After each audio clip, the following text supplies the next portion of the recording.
सो जय Hind everyone. CUET में English important है, नो डाउट। तो चलिए देखते हैं कुछ एरर्स जिसमें बच्चों को अक्सर कंफ्यूजन होता है और उसके कॉन्सेप्ट भी समझते हैं।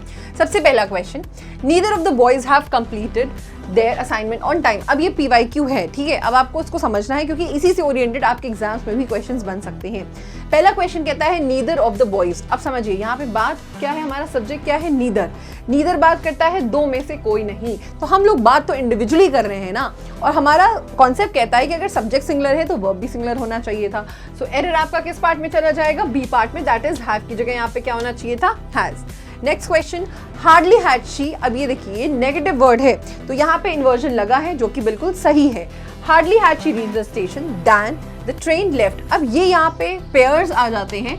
हार्डली के साथ बच्चों हम लोग दैन नहीं लगाते, वेन लगाते हैं। नो सूनर के साथ दैन लगता है, तो यहाँ पे दैन की जगह क्या होना चाहिए था, वेन। एरर आपका किस पार्ट में है, सी पार्ट में। Next question number 3, the teacher along with the students. अब ये है आपका compound conjunction. According to the compound conjunction हम लोग फर्स्ट सब्जेक्ट को प्रायोरिटी देते हैं, ना कि सेकेंड सब्जेक्ट को। कोरिलेटिव कंजंक्शन में सेकेंड सब्जेक्ट देखा जाता है, तो फर्स्ट सब्जेक्ट हमारा सिंगुलर है, तो अब उसी के अकॉर्डिंग आगे ध्यान देना। The teacher along with the students were. अब देखो आगे पढ़ते ही एरर मिल गया, going to the museum in the morning. अब क्योंकि ये सब्जेक्ट सिंगुलर है इसलिए यहाँ पे वर ना हो के क्या होगा, वॉज हो जाएगा, राइट। नेक्स्ट क्वेश्चन, बहुत इंपॉर्टेंट कॉन्सेप्ट है, कई बार एग्जाम में रिपीट होता है।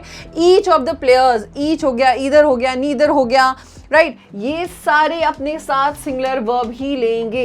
Each of the players has given their best performance in the match. Okay, question number 5 आप लोग के लिए कमेंट बॉक्स में आंसर करने का है। I will let you know who has answered correctly. जय हिंद।